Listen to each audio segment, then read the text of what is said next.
Mitzi, thank you for joining our channel today. PissedConsumer has been in existence for the past 18 years. We are serving consumers by highlighting reviews that consumers leave about the companies. We judge ourselves, we value our honesty and transparency, and we believe that companies shall be transparent to consumers. Before we begin, Mitzi, I would like you to introduce yourself to our viewers.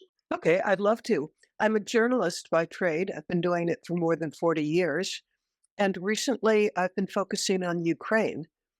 I write particularly human interest stories of what it's like to be a student in wartime, what it's like to have relatives who are ill, or how to be somebody who's survived war crimes. I tell the human interest stories. And let's see, my stories have been published in the last couple of years, I've had 120 stories published in many outlets. The biggest is the Wall Street Journal. Yay. And I love what I do, and I'm extraordinarily thrilled with the project that you have about outing the companies that are still doing business with Russia. I am shaming companies that are still selling their products to Russia because they are paying taxes in Russia, and those taxes make bullets and bombs. And now, Michael, you have every right. I am praising Shell, I am praising McDonald's that chose to leave Russia and make public statements about it. Thank you very much. Thank you again for joining the channel. Again, I would like to highlight to our viewers that the person that I am speaking to today is Mitzi Perdue, and the last name means something. Mitzi, can you tell me about the last name? Perdue, it's chicken.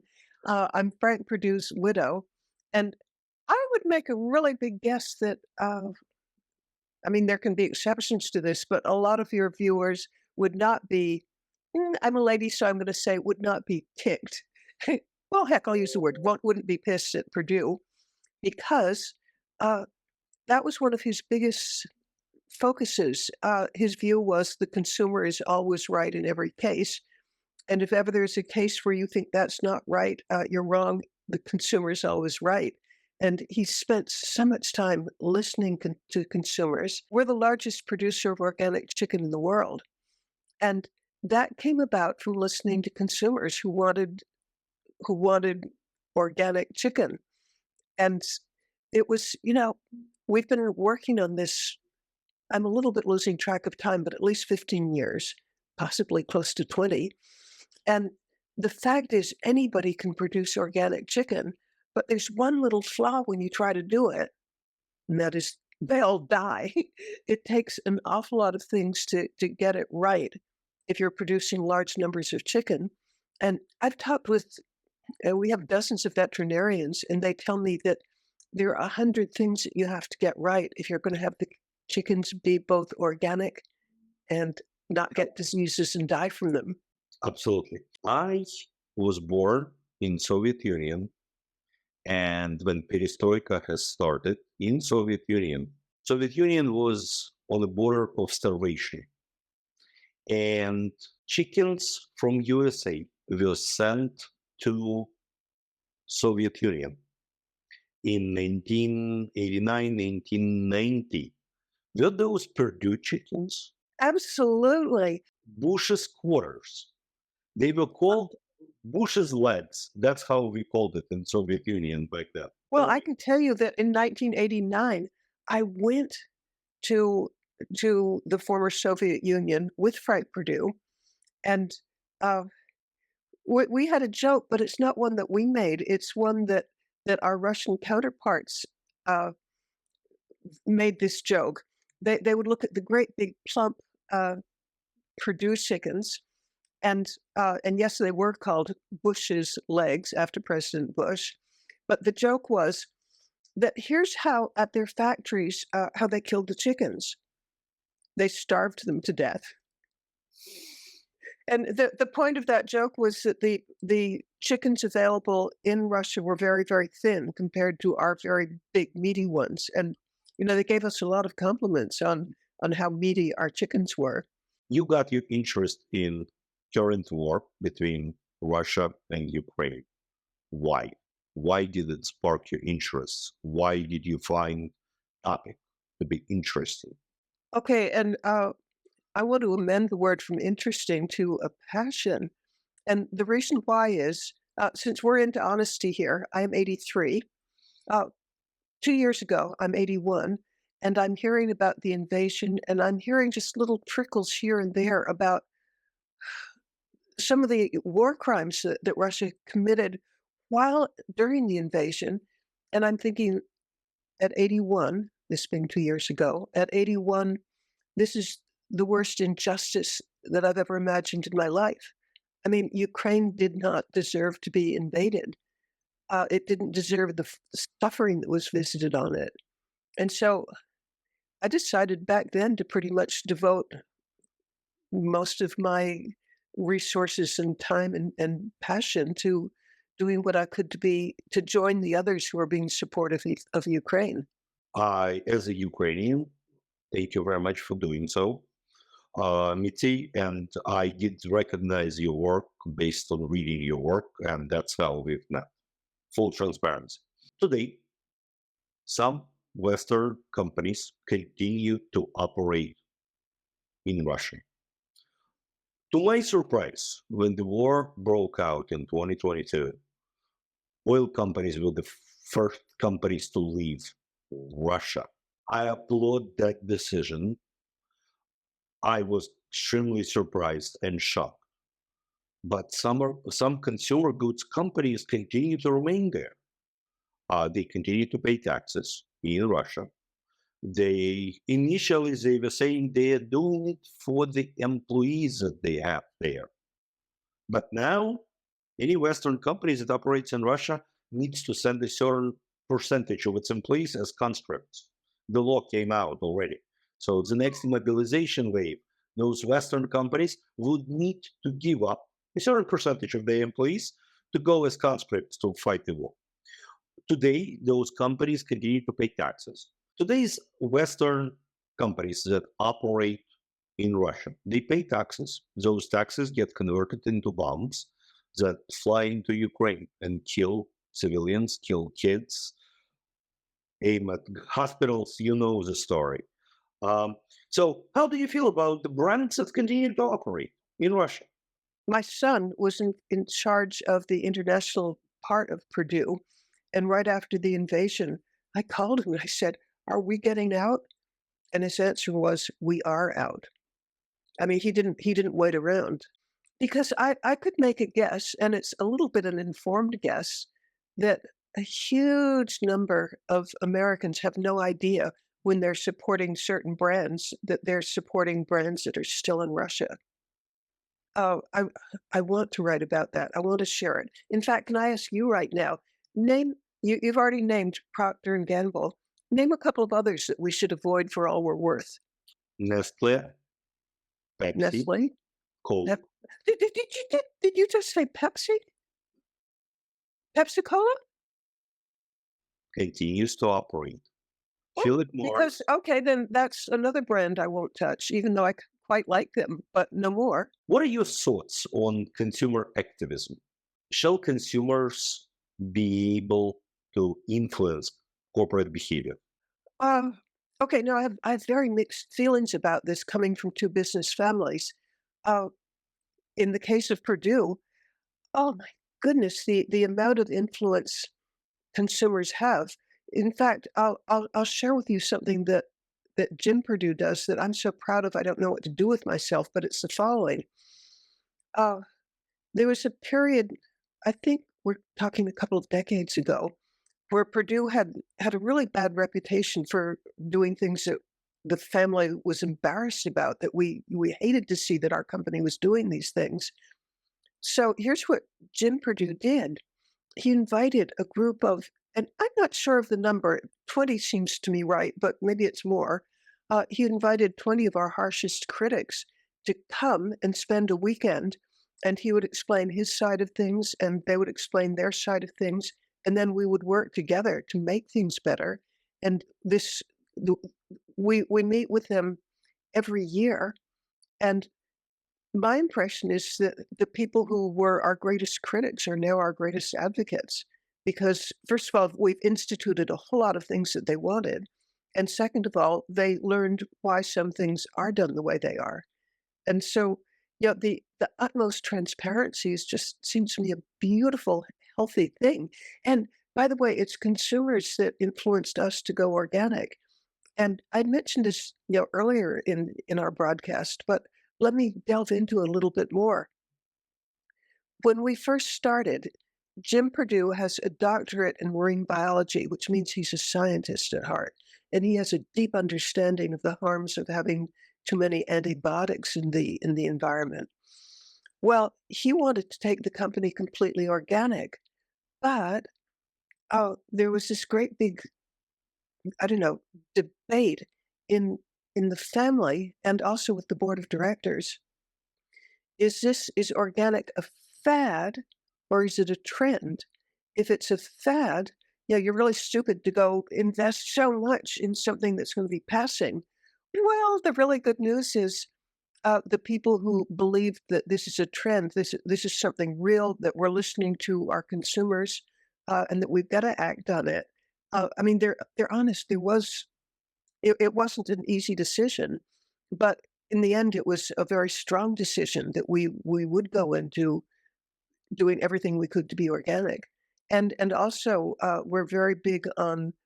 Uh, I'm trying to think of there's a technical word and it's eluding me at the moment, but treating chickens Humanely. humanely. Thank you. Uh, we've put a huge amount of effort into that, and that comes from interacting with our critics. I think it's a healthy, wonderful thing. And I'm repeating myself, but I'm so proud of it that some of our greatest critics in the past are our greatest advocates today. I mean, is that not a wonderful collaboration? Absolutely, I 100% agree. And I was speaking to founder of Feeback some time back, and I asked him how he feels about negative reviews, negative feedback that consumers leave. He thought for about 10 seconds and he said, I would consider them small pieces of gifts because those consumers are not, they're not indifferent. They are interested in your product and they're telling you how to make it better. And Well, that's what our surveys say as well. The main reason behind a negative review that consumer has, when a consumer leaves a feedback, they want other consumers not to suffer by company changing things ahead of that. That's what the feedback is for. well, I want to jump in because you've allowed me to boast about Purdue, and I truly am proud of our interaction with critics. But then I think of my late father. I'm not still associated with the Sheraton hotel chain. We sold it after his death in 1967. However, while he was alive, I know that that he treasured every criticism because how about if somebody doesn't tell you what's wrong, you may not know what's wrong. And so he I mean, my impression, and I think I'm ready to stand by it, is that he valued criticism more than he valued praise. Because if you're already good, what do you do with that? On the other hand, if you learn that there's this problem and it may be one that you hadn't thought of, you can do something about it. It's golden. How important is it for individuals and organizations to maintain global awareness and take actions in response to human rights violations? Shall organizations get on board to fight human rights violations? Yes. uh, I'm trying to think of a quote that I've always admired. I think it was from Hannah Arendt, but the one thing necessary for the triumph of evil is for good people to stand aside and do nothing. And by the way, the amount of hypocrisy that I mean, just me as an individual observe where people are saying how wonderful they are, but they ignore like the human rights of the Uyghurs in China. I mean, how can anybody ignore that? We need to, my own thoughts are, we need to be responsible for our own actions, and corporate brand that I represent, that your family represents, is important for me personally because it has my last name associated with it. That's my personal view on it. Next question. Your stories about Ukraine. Have you seen surprising outcomes of the stories you wrote? Have you seen something unusual that came out from the stories that you put out? Well, I'll tell you a personal thing that came out of it.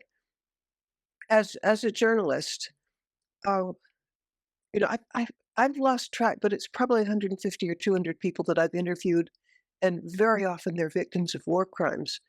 But one of them was a 14-year-old girl. Her name is Daria, and I believe she's from Bucha. And I was interviewing her in a police station in Bucha. And the way the interviews come about is, at least many of them, is I'm in a town in Ukraine, and people in the town learn one way or another that there's an American journalist who will tell their stories. So this girl, Daria, came into the police station to tell me her story.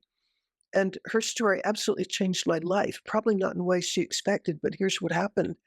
Uh, Daria was driving with her stepmother and her father to go visit her godmother in Bucha. And Russians stopped the car and took out their, I guess it's their AK-47s, and just sprayed the car, killing her stepmother and her father, and wounding, I guess it was her grandfather, and actually wounding her in the hip. She watched her parents bleed out and die, and so now she's an orphan, and as she's telling this horrendous story, I'm observing that she's telling the story in a monotone, as if she's describing somebody else.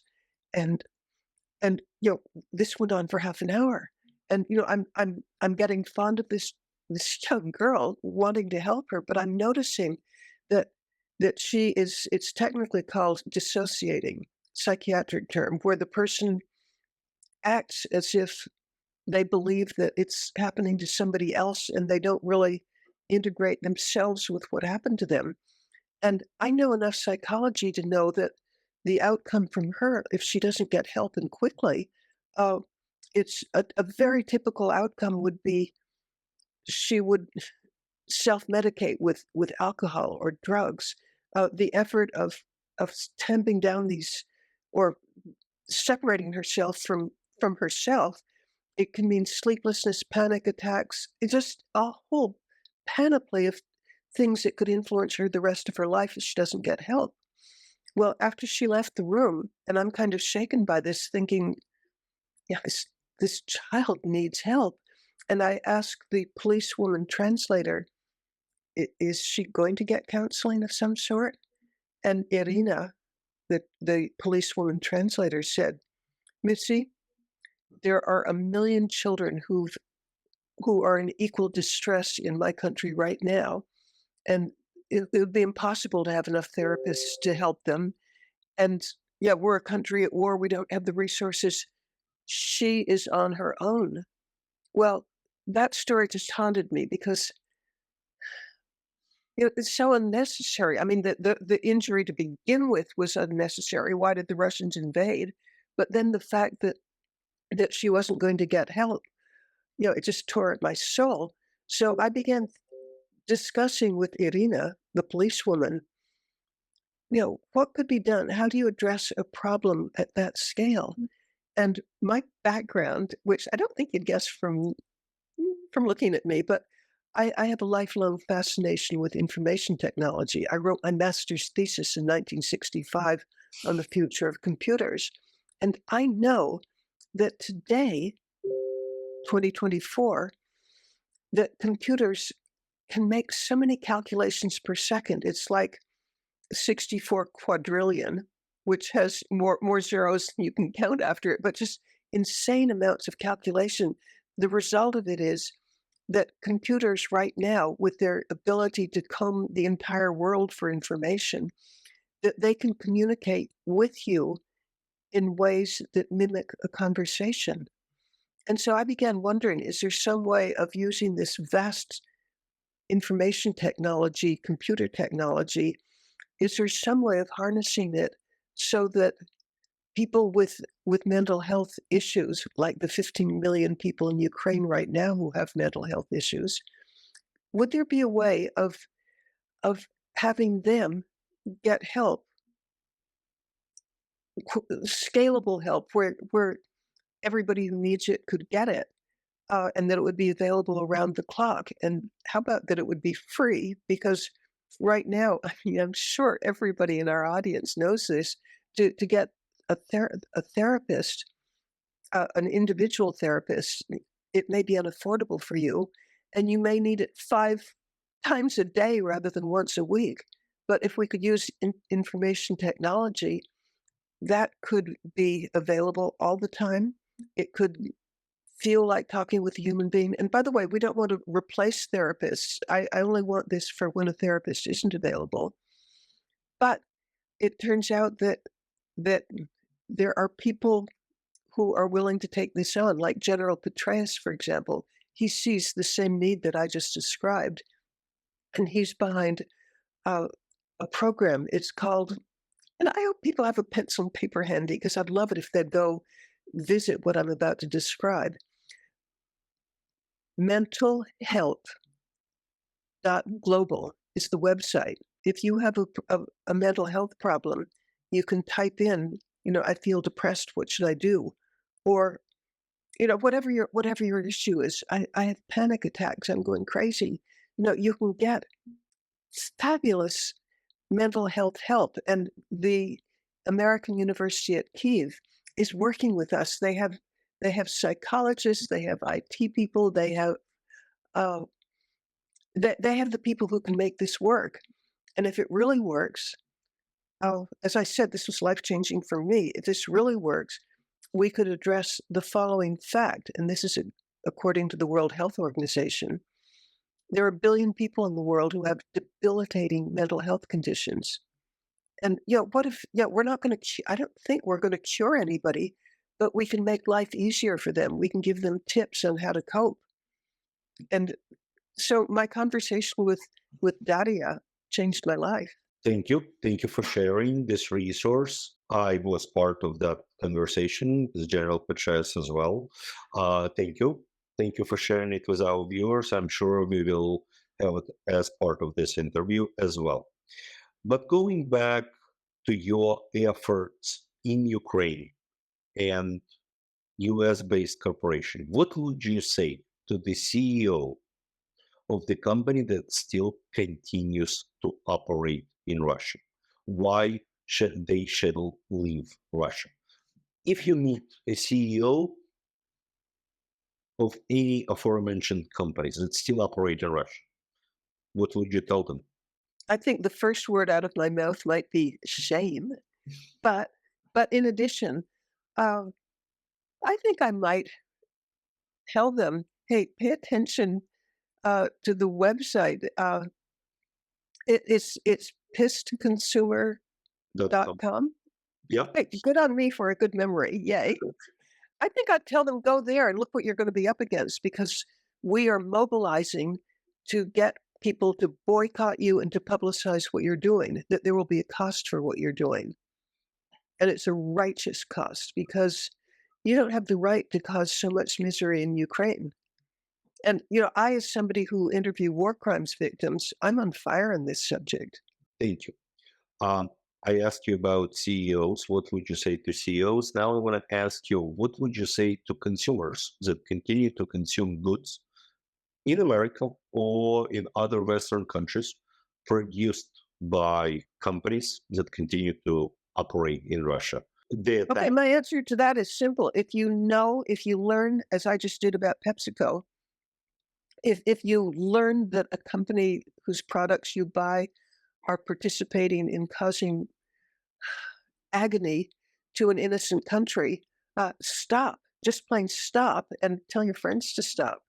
Thank you from a Ukrainian simply for participating. It's very important for me to see Americans that have very low relationship to Ukraine in reality. How about none? None other than having visited there and thinking what an atrocity this is. By the way, Oh, by the way, I did practice some Ukrainian. Let me try it out on you. Я люблю Ukraину. pretty good. Okay, I just said I love Ukraine. That's true. What's your impression as an American of Ukraine now? Oh, I totally fell in love. I felt, this is almost too simple to say, but I thought the people were beautiful, both physically and with generosity, with hospitality. Oh, every interaction I had with every Ukrainian, including people, war crimes victims, or police, or politicians, or fellow journalists, every interaction I've always had leaves me breathless with admiration. I mean, courage, strength, resilience, unbelievable. I can't think of another nationality, not that I know that many, but that has more courage and resilience and strength.